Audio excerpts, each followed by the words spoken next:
And welcome back to the Steve Malzberg Show. I'm Joe Concha filling in for Mr. M today. And it's now time for the Malzberg Panel. But guess what? It's called the Concha Panel today because I'm in charge. First, from San Diego. I believe that is German for a whale's vagina, last I checked. Host of the Roger Hedgecock Show. Roger Hedgecock, a very appropriately named show. And also, best-selling author and radio host, Larry Elder. Gentlemen, thank you for joining the Concha Panel on this Martin Luther King Day. Thank you for having us. Okay. So, guys, first I want to talk about sports, and specifically the NFL.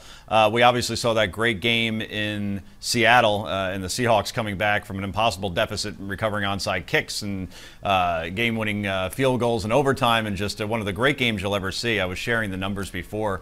There are actually 34% of all American televisions tuned into that game on Fox at one point. So certainly football is absolutely our national pastime. But the second game, which was a blowout and probably an expected one, the Patriots have owned the Colts over the last couple of years, and no different yesterday, a 45-7 rout in Foxborough. Yet, of course, with the Patriots, there's always controversy, and now we're hearing today about Deflategate, where apparently the league is looking into allegations around the New England Patriots deflating balls a bit, making them harder to throw in the rain and the slop up there in New England. Obviously, the Colts like to throw the ball more. Roger Hedgecock, since the Patriots were involved in Spygate, and since we had that controversy last week, they were using illegal formations. Is it because it's the Patriots and any other team that just would have been laughed out of the room, but because it seems like they're the new Raiders of the 21st century and actually like to cheat? Is there any weight, pun intended, to this story? No, and I think it's because they like to win. There's a strain in American politics and in American culture now where we just don't like somebody who's too much a winner. You know, you got to tear them down a little bit. They've got to be brought down to size. That 45-7 blowout just can't be true. They must have cheated to get this result. I think it's nonsense. I think it's ridiculous. And it's this typical chipping away, by the way, at football as the national pastime by a current campaign that we know very well to try to, deflate the importance of the NFL in our modern culture, and I think it's pretty obvious where it's coming from. Larry Elder, I agree with Roger in the sense where this was a 38-point victory. Right. So even if the balls were a little bit off in weight, I doubt Andrew Luck would have then suddenly thrown 6 touchdowns to lead the Colts to the Super Bowl. Much ado about nothing? I'd be a little embarrassed if I were the Colts to complain about the deflated footballs when I've lost a game by about 5 touchdowns. Also, if the idea is to increase the ability to grip the ball, it would help both sides. I think that Roger's right. I think it has a lot to do with Bill Belichick. He is a winner. He's got a sour personality. The media doesn't really like him because he doesn't accommodate reporters. So it's all of that. But if they weren't winning, nobody would care. Right. Exactly right. And I think the league needs dynasties, right? And we need bad guys to root against. And I guess the Patriots, even though Brady is a very likable guy, perhaps is that team. Vegas has this game at a pick'em, which is appropriate because, honestly, you could ask 10 people on the street who they think is going to win the game, and 5 will say the Seahawks and 5 will say the Patriots. I know it's 13 days away, Roger Hitchcock, and I'm sorry your Chargers didn't make it again, but who you got? Well, I do think that the amazing Seahawks are going to pull this off against the odds. The Patriots are a better team, but these crazy Seahawks find a way to win every single time, and they were absolutely on the ropes in this game and came back in that last quarter when the Packers just collapsed and made a couple of key plays, as you mentioned, Joe. So I think I'll go with the Seahawks. Well, Joe, Larry, Roger may know a lot about this? politics. Well, Joe, Roger may know a lot about politics, but he knows nothing about football. Tom Brady went to University of Michigan, my alum, and we don't lose except to Appalachian State from time to time. Yeah, so I'm picking New England. Okay. You're going New England, okay. And congratulations, by the way, on Jim Harbaugh for going the NFL. Probably the Oakland Raiders comes back, makes a pittance over in Ann Arbor. What, $48 million to come back and coach something like that. Yeah, homecoming boy. He was quarterback there for a long time, and Michigan's really happy to get him. People don't understand football until you see that rivalry between Michigan and Ohio State. That's football, Roger. That's real football. That was a good game too. Wow.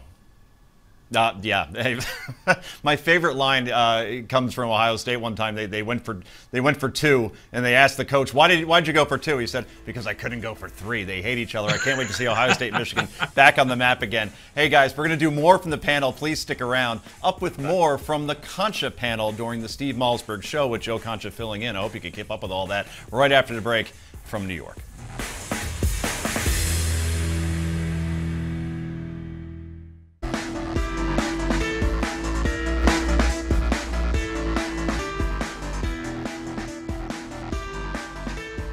Pass on into the Buffalo zone. Mahar goes to the corner of the pass, and oh wow! But watch Malzberg.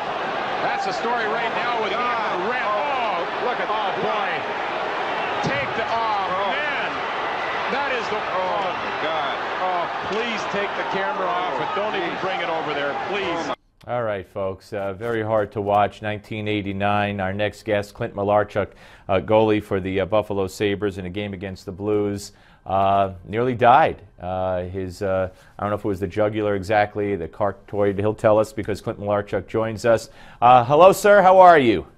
I'm great. Good to be with you guys. Well, the book, of course, is A Matter of Inches. We're putting it up on the screen right now, How I Survived the Crease and Beyond. And amazingly enough, as close to death as you were back on the ice in 10 days.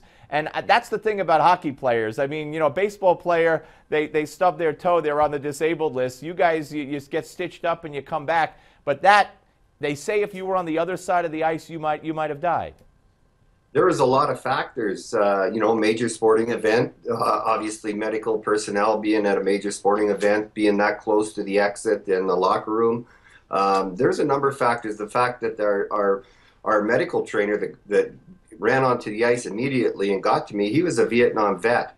And his experience, these guys are trained to handle situations, but he had the experience of blood and some gore, so he was very, very calm. So there was a number of factors. But yet, one could say then it was not your time, and God wanted you to live because of all those mitigating circumstances and factors, and yet in 2008, 9 years later, you shot yourself and trying to kill yourself, and you still have a bullet in your head. So try to explain to the folks why.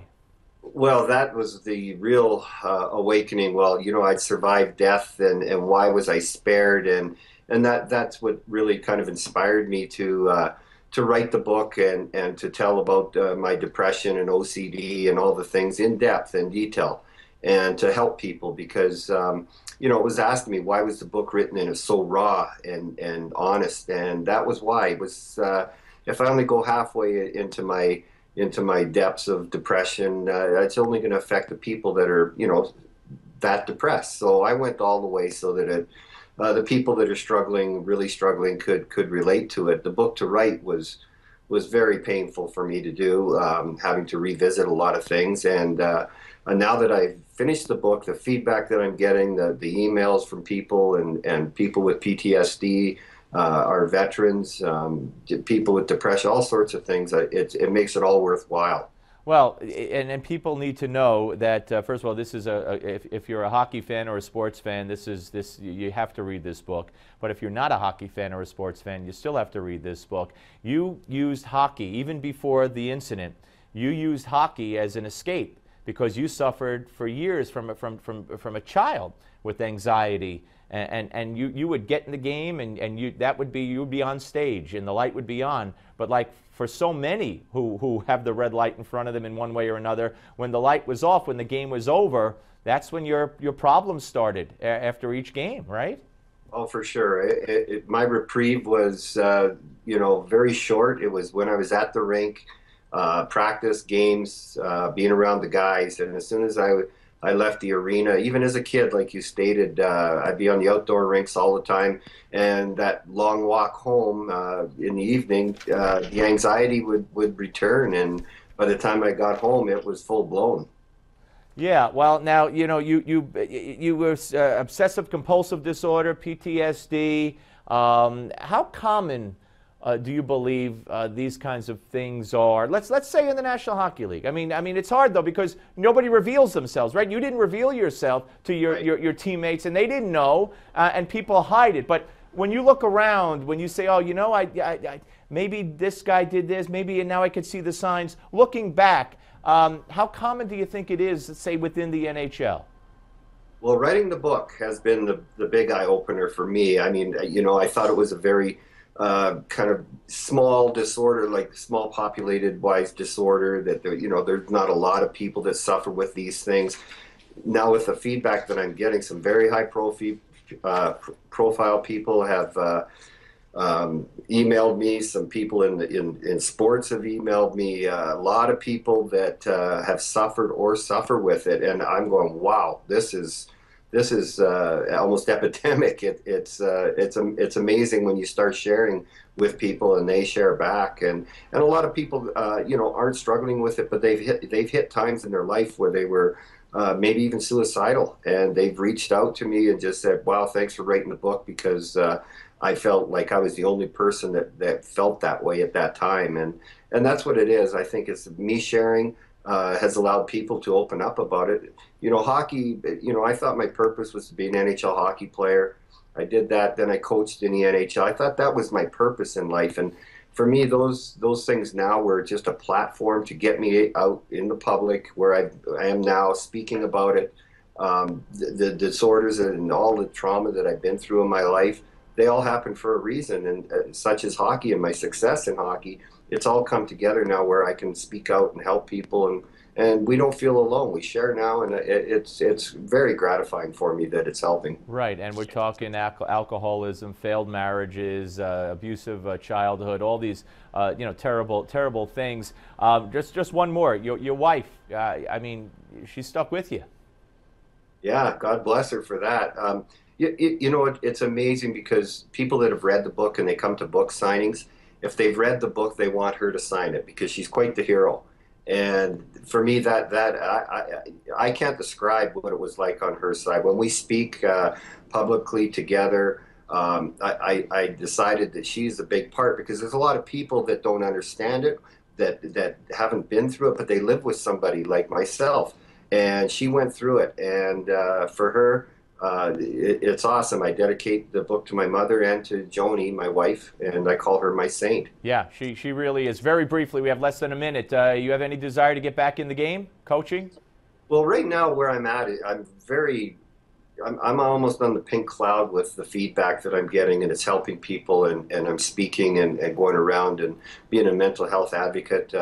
Right now, that pink cloud is pretty good. Like I said, the feedback has just been so gratifying for me that it's all great. So right now, I'm focusing on that. I love the game and I love coaching. We'll see down the road. All right, Clint Malarchuk, the book, A Matter of Inches, and it's how I survived in the crease and beyond. God bless you, sir. Good luck.